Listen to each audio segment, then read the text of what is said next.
أعوذ بالله من الشيطان الرجيم بسم الله الرحمن الرحيم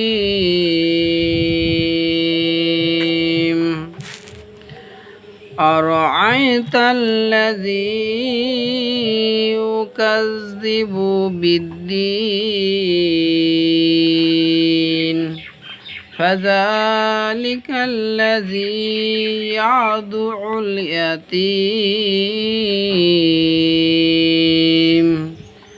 ولا يحض على طعام المسكين فويل للمصلين الذين هم عن صلاتهم ساهون الذين هم يراءون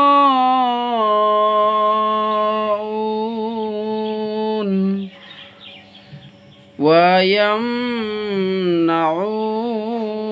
الماعون।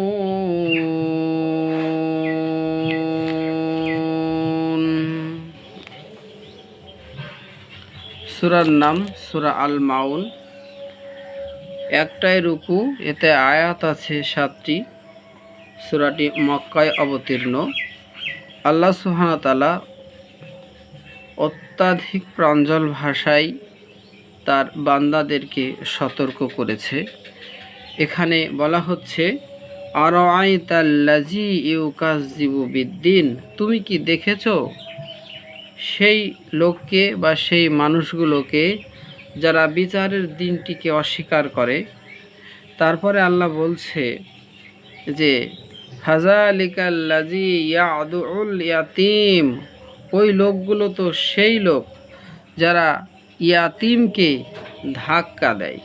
তারপরে বলা হচ্ছে ওয়ালা ইয়াহুজ্জু আলা তুআমিল মিসকিন, এবং ওই সব লোকগুলো যারা মিসকিনদেরকে খাবার দিতে উদ্বুদ্ধ করে না।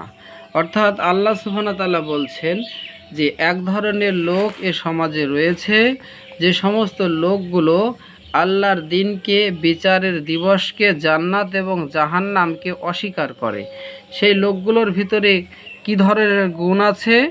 গুণটা হলো এই, যারা ইয়াতিম, যাদের নাবালক অবস্থাতেই পিতামাতা হারিয়েছে, গার্জেন হারিয়েছে, এই সমস্ত লোককে তারা ঘাড় ধাক্কা দেয়। অর্থাৎ তাদের সয় সম্পত্তি থেকে তাদেরকে বঞ্চিত করে, তাদের লেখাপড়া থেকে তাদেরকে বঞ্চিত করে, এক কথায় তাদের যে মানবিক অধিকার সেটা থেকে বঞ্চিত করে। এবং এই বঞ্চিত হতে দেখে কিছু মানুষ, তারপরেও তারা মুখ খুলে না। আল্লাহ মালিক বলছে যে আসলে এই লোকগুলো পরকালটাকেই অস্বীকার করে। এবং এক ধরনের মানুষ আছে যে যে সমস্ত মানুষ মিসকিন, যাদের হয়তো বাড়িঘর আছে কিন্তু খাবারের অসুবিধে, এ সমস্ত মানুষগুলো যেন সুস্থভাবে খাওয়া দাওয়া করতে পারে, এই ব্যাপারেও চিন্তা ভাবনা করে না। আল্লাহ সুবহানাহু ওয়া তাআলা কোরআন মাজিদে ইয়াতিম এবং মিসকিনদের সহযোগিতা করার জন্য অনেক স্থানে বলেছেন। আমরা কিছু মসজিদ দেখতে পাই যেখানে ইয়াতিমদের জন্য বা মিসকিনদের জন্য যে সম্পদ সেখানে আসে, সাদকার মাল, সেই সমস্ত সাদকার মাল দিয়ে তারা মসজিদ বানায়। ইয়াতিমদের ব্যাপারে তারা খরচ করে না। কিয়ামতের মাঠে এই ধরনের মসজিদ কমিটিরাও আল্লাহর দরবারে ধরা খেয়ে যাবেন। আমি কয়েকদিন আগে এক মসজিদ কমিটির সাথে কথা বলছিলাম।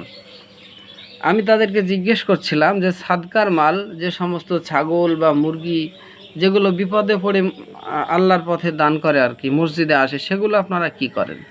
তো জবাবে তারা বলছে যেহেতু বিপদে পড়ে তারা দান করেছে মসজিদে, তাই সেটা মসজিদের। আমি তখন সেই ভাইকে উল্লেখ করে বললাম যে ভাই, মসজিদে তো মানুষ ফেতরাও পাঠায়, অনেক মসজিদে তো মানুষ কুরবানির মাংসও পাঠায়, তাহলে সেগুলো দিয়েও নাকি আপনারা মসজিদ বানান? তো সে লাজবাব উত্তর দিতে পারেনি। বিষয় হলো আল্লাহ মালিক যখন বলছেন যে আপনাকে ইয়াতিম এবং মিসকিনদের ব্যাপারে তৎপর থাকতে হবে, আর ইয়াতিম এবং মিসকিনদের মাল দিয়ে আপনি মসজিদ বানাবেন, এটা কি ধরনের কথা? মসজিদ বানাবেন আলহামদুলিল্লাহ, ভালো কথা। আপনার সমাজে যে সমস্ত মানুষ বসবাস করে তাদের মধ্যে আপনি চাঁদা ভাঙেন, কি মসজিদ বানান, কিন্তু আপনার মসজিদে যখন ছাগল এবং গরু বা যে জিনিসই আসুক, সাদকার যে মালই আসুক, সেই মাল কিন্তু সেটা ইয়াতিম এবং মিসকিনদের, সেটা দিয়ে আপনি কখনোই মসজিদ বানাতে পারেন না। তাহলে এখানে দেখা যাচ্ছে যারা ইয়াতিম এবং মিসকিনদেরকে যারা সম্মান শ্রদ্ধা করে না, বরং তাদের মালকে আত্মসাৎ করে, নিজের মালের মধ্যে মিশিয়ে আত্মসাৎ করে, তো ইয়াতিম এবং মিসকিনদের এই ব্যাপারে বিস্তারিত ব্যাখ্যা করতে গেলে আপনাদের ধৈর্য থাকবে না। বরং এতটুকুই আপনাদেরকে বলা হচ্ছে, ইয়াতিম এবং মিসকিনদের প্রতি যদি আপনার ভালোবাসা না থাকে এবং তাদের প্রতি যদি সম্মান না থাকে, তাদের কল্যাণের জন্য যদি আপনার অন্তর না কাঁদে, আপনি জেনে রাখেন আপনার নামাজ, আপনার রোজা, আপনার হজ, আপনার জাকাত থাকা সত্ত্বেও আপনি মুমিনদের দলভুক্ত না, বরং আপনি এই দিনটাকেই অস্বীকার করেছেন। আল্লাহ সুবহানাহু ওয়া তাআলা পরের আয়াতে বলছেন যে ফাওয়াইলুল লিল মুসাল্লিন আল্লাযিনা হুম আন সালাতিহিম সাহুন। বলা হচ্ছে যে পরন্তু সেই নামাজিদের জন্য ধ্বংস যারা তাদের নামাজের ব্যাপারে উদাসীন। নামাজ পড়ে ঠিকই, কখনকার নামাজ কখন পড়ে, নামাজে কোন সূরা পড়ছে, কখন কি পড়তে হয়, কোনো ব্যাপারেই সে জানে না। ও নামাজের সারিতে দাঁড়িয়ে গেছে, মানুষ সবাই নামাজ পড়ছে, আমি বসে থাকলে কি হয়, বা বাড়িতে কুটুম এসেছে বা কুটুম বাড়ি গিয়ে নামাজ পড়ছেন ইত্যাদি। আল্লাহকে ভয় করে নামাজ পড়ছেন এটা কিন্তু না। তো সম্মানিত নামাজি ভাইয়েরা, আল্লাহ সুবহানাহু ওয়া তাআলা বলেছেন ওই নামাজিরাও ধ্বংস, বা ওই নামাজিরাও ওই ব্যক্তিদের মতো যারা পরকালকে মানে না, যারা তাদের নামাজের ব্যাপারে উদাসীন। তো এই নামাজের ব্যাপারে অন্যান্য সূরাতেও কথা বলা হয়েছে। সূরা মুমিনুনে বলা হয়েছে যে যারা ভীতি এবং বিনয়ের সাথে নামাজ পড়ে তারা সফল। তারপরে সেখানে বলা হয়েছে যে নামাজকে যারা হেফাজত করে, অর্থাৎ 5 ওয়াক্ত নামাজ যত্ন সহকারে যারা পড়ে তারা সফল, তাদের জন্য জান্নাতুল ফেরদাউস আছে। আর এখানে বলা হচ্ছে যে সমস্ত মানুষেরা নামাজ পড়ে ঠিকই কিন্তু নামাজের ব্যাপারে উদাসীন, এই সমস্ত মানুষেরা কিন্তু ওই মানুষদেরই মতো যারা আল্লাহর দিনকে অস্বীকার করে, বিচারের দিনকে অস্বীকার করে। অতএব সাবধান, নামাজ পড়বেন আল্লাহকে ভয় করে, অন্য কাউকে নয়। পরের আয়াতে আল্লাহ সুবহানাহু ওয়া তাআলা বলছেন আল্লাযীনা হুম ইউরাউন, অর্থাৎ ওই মানুষগুলোও ধ্বংস, বা ওই মানুষগুলোও আল্লাহর দিনকে অস্বীকার করে যারা লোক দেখানো কাজ করে। লোক দেখানো কাজ আপনারা খুব ভালোই বোঝেন, কুরবানিটা দিতে হবে গ্রামের মধ্যে সব থেকে ভালো যেন হয়, এই কারণে যে লোকে বলবে যে এ গ্রামের মধ্যে সেরা কুরবানি দিয়েছে, অথচ কুরবানি আপনি আল্লাহর ভয়ে দেননি। এই রকমভাবে আপনি যে ইবাদতই করেন না কেন, সেই ইবাদতটা যদি আল্লাহর ভয়ে না হয়ে মানুষকে দেখানোর জন্য আপনি করে থাকেন, তাহলে কিন্তু আপনার জন্য ধ্বংস, এবং আপনিও এই দিনকে অস্বীকার করা দলে অন্তর্ভুক্ত।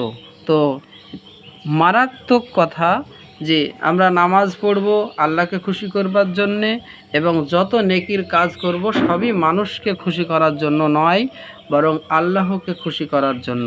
যদি আমার নিয়াতের পরিবর্তন ঘটে যে আমি মানুষকে দেখানোর জন্য ইবাদত করছি, আল্লাহকে ভুলে গিয়ে, এই আল্লাহর ইবাদত, এই নামাজই আপনাকে জাহান্নামে নিয়ে চলে যাবে, এতে কোনো সন্দেহ নাই। তারপরে শেষ আয়াতে আল্লাহ সুবহানাহু ওয়া তাআলা বলছেন ওয়ায়ামনাউনাল মাউন, এবং সেই সমস্ত মানুষেরাও আল্লাহর দিনকে অস্বীকার করে, যে সমস্ত মানুষেরা তাদের প্রতিবেশীর সাথে সৎ ব্যবহার করে না। অর্থাৎ এখানে বলা হচ্ছে যে সাধারণ প্রয়োজনের জিনিস, হয়তো আপনার দাও, খুন্তা বা সূচ, হাতুড়ি বা হেঁসো, ছোটোখাটো জিনিস, একটা মানুষ সমাজে বসবাস করলে তার যে সব কিছু থাকবে ব্যাপারটা এরকম না। আমরা একে অপরের উপরে আমরা কি আস্থাশীল, মানে একজন আর একজনের জিনিস আমরা নেয়া দেয়া করি। যদি আপনি মনে করেন যে আমি কারোর সাথে কিছু নেবও না, আমি কাউকে কিছু দেবও না, এই চিন্তা ভাবনাটা আপনার ভুল। কারণ এই চিন্তা ভাবনাটা এবং এই কাজটা যদি আপনি করতে থাকেন, তো আল্লাহর ভাষায় কি আপনি এর দিনটাকেও অস্বীকার করেন। আপনার একটা দাও মানুষের চাইতে আসে, দা আপনার হারিয়ে যাক, দা আপনার ভেঙে যাক, কিন্তু তবুও আপনি এই কাজটা করেন যাতে করে মানুষকে দিতে থাকেন, যাতে করে আপনি এর আওতায় না পড়েন যে আল্লাহ সুবহানাহু ওয়া তাআলা বলছেন যে সাধারণ কাজের জিনিস মানুষকে দিতে চায় না। অর্থাৎ এই যে সূরা আল মাউন, এই সূরা আল মাউনের কয়েকটা জিনিস আমরা দেখতে পেলাম। প্রথম 2 আয়াতে আল্লাহ সুবহানাহু ওয়া তাআলা বলছেন যে ওই সমস্ত মানুষ আল্লাহর এই দিনকে অস্বীকার করে যারা ইয়াতিমদেরকে ধাক্কা দেয় আর মিসকিনদেরকে খাবার দিতে উদ্বুদ্ধ করে না। তারপরে আমরা জানতে পারলাম যে ওই নামাজিদের জন্য ধ্বংস যারা তাদের নামাজের ব্যাপারে উদাসীন থাকে। তারপরে ওই ব্যক্তিরাও ধ্বংস যারা লোক দেখানো কাজ করে, এবং ওই ব্যক্তিরাও ধ্বংস যারা সাধারণ কাজের জিনিস অন্যান্য মানুষদের দিতে চায় না। আল্লাহ সুবহানাহু ওয়া তাআলা আমাদের সকলকে এই সূরার আলোকে জীবন করার তৌফিক এনায়েত করুন। আমিন। আসসালামু আলাইকুম ওয়া রাহমাতুল্লাহি ওয়া বারাকাতুহু।